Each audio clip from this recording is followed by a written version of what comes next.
Banyak yang mengatakan bahwa desa Wonoasih selalu terasa lebih sunyi dibanding desa lain. Bukan karena kosong, tapi karena desa itu seperti tidak ingin diganggu, seolah ada aturan tak tertulis yang harus dipatuhi siapapun yang datang. Di pagi hari, desa itu tampak biasa saja. Rumah-rumah berdiri dengan tenang, suara ayam dan langkah warga terdengar seperti desa lain pada umumnya. Semuanya terasa normal, seakan tidak ada yang aneh. Namun menjelang sore, suasananya perlahan mulai berubah. Udara terasa lebih berat dari biasanya.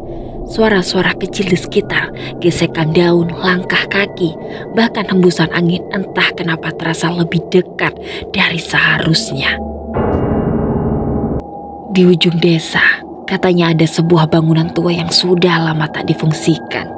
Dulu bangunan itu adalah pesantren, tempat orang-orang membaca doa dengan suara lantang, tempat ayat-ayat suci pernah bergema setiap pagi dan malam. Sekarang, bangunan itu hanya menyimpan sisa-sisa gema. Tak ada warga yang mau menatapnya terlalu lama, bukan karena takut melihat sesuatu, tapi karena perasaan tidak nyaman yang muncul perlahan. Seperti ada sesuatu di dalam bangunan itu yang sedang mendengarkan. Akhirnya, seorang lelaki dewasa bernama Farid kembali ke desa itu setelah 12 tahun pergi. Langkahnya pelan saat menyusuri jalan kecil menuju rumah Punyai Rukmah. Ia berhenti sejenak, menarik nafas dalam-dalam lalu menghembuskannya perlahan. Katanya, udara di desa ini masih sama, dingin, lembab dengan bau tanah yang langsung membawanya pada satu malam yang tak pernah benar-benar selesai dalam ingatannya. Dulu, Farid percaya bahwa doa adalah perlindungan. Ia membaca ayat-ayat dalam keyakinan penuh, suaranya tegas tanpa ragu. Orang-orang datang kepadanya membawa harapan dan Farid menerimanya dengan rasa bangga yang tak ia sadari yang tumbuh perlahan di dadanya. Sampai suatu malam, doa-doa itu tidak menyelamatkan siapapun. Anaknya sendiri terbaring kaku di hadapannya. Nafasnya berhenti tepat saat Farid mengucapkan ayat terakhir. Sejak malam itu, Farid tidak pernah lagi membaca doa dengan suara keras. Ia takut kalau kata-kata suci yang keluar dari mulutnya justru mengundang sesuatu yang tidak seharusnya datang. 3 hari sebelum Farid dipanggil pulang, seorang anak perempuan kecil bernama Aisyah ditemukan.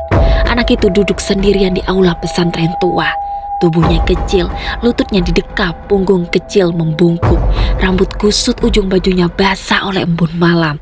Yang membuat warga terdiam bukanlah penampilannya, melainkan caranya duduk.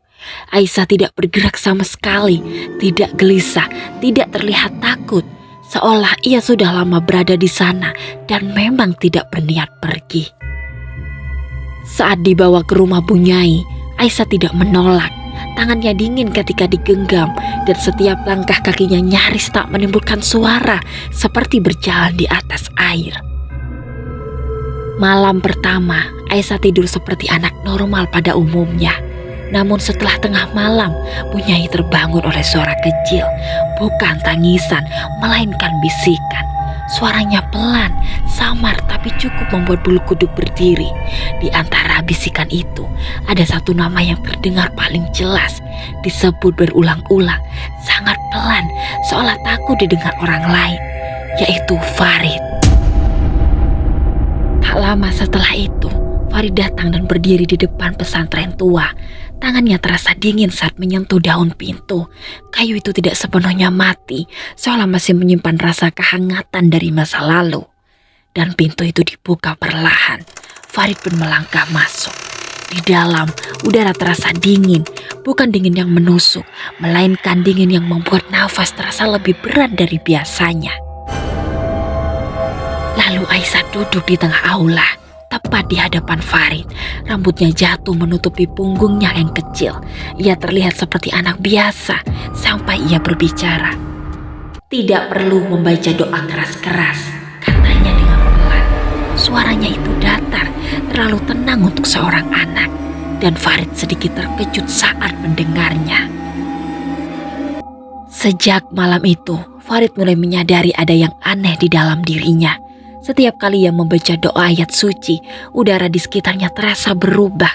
Nafasnya sendiri terasa lebih berat, seolah ada sesuatu yang menahan suaranya agar tidak keluar. Sementara itu, Aisyah sering menggerakkan jarinya perlahan di lantai, menciptakan suara gesekan halus yang berulang-ulang. Suaranya sederhana, tapi entah kenapa membuat kepala Farid terasa sakit, seperti ada irama yang perlahan mencoba merusaknya dari dalam. Pada malam ketiga, hujan turun sangat deras. Air dari atap bocor menetes ke lantai, membuat kayu basah dan licin. Lalu Aisyah berdiri, gerakannya lambat tidak wajar. Kepalanya sedikit miring dan senyum tipis muncul di wajahnya aneh dan datar. Dengan suara pelan lalu ia berkata, "Kau kembali, berarti kau sudah siap mendengar."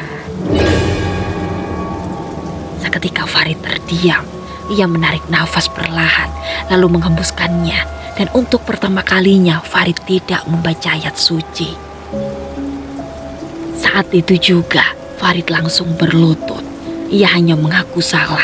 Kepalanya tertunduk bukan karena takut pada sosok di depannya, melainkan pada ingatan yang akhirnya berani ia buka. Ia pernah tahu pesantren ini menyimpan sesuatu, pernah mendengar larangan, pernah melihat tanda, tapi Farid memilih pergi. Ia meninggalkan tempat ini saat doa belum selesai, saat amanah belum ditutup, saat sesuatu masih terikat dan menunggu. Ia mengira waktu akan menghapus semuanya, mengira jika tidak kembali maka ia tidak perlu bertanggung jawab. Farid menunduk lebih dalam. Ia mengaku bukan demi keselamatan, melainkan karena telah membawa rasa bersalah yang tidak pernah benar-benar hilang. Di hadapannya, Aisyah berdiri diam dan lalu berkata dengan pelan, "Akhirnya kau kembali." Aisyah langsung tersenyum dan perlahan senyum itu memudar. Setelah pengakuan itu, Aisyah terjatuh ke lantai, bukan seperti orang pingsan, melainkan seperti anak yang akhirnya tertidur.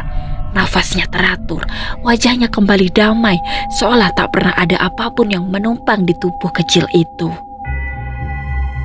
Beberapa hari kemudian, Aisyah pulang ke desanya. Ia tumbuh seperti anak yang lain, tak mengingat malam itu, tak pernah lagi menyebut nama Farid.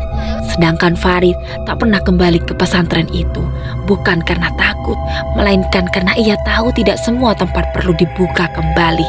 Setelah apa yang seharusnya ditutup, akhirnya benar-benar ditutup.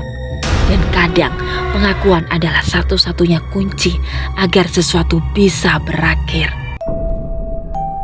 Pesantren itu akhirnya diratakan, tanahnya dibiarkan kosong. Namun hingga kini beberapa warga masih mendengar suara-suara kecil dari arah bekas bangunan itu.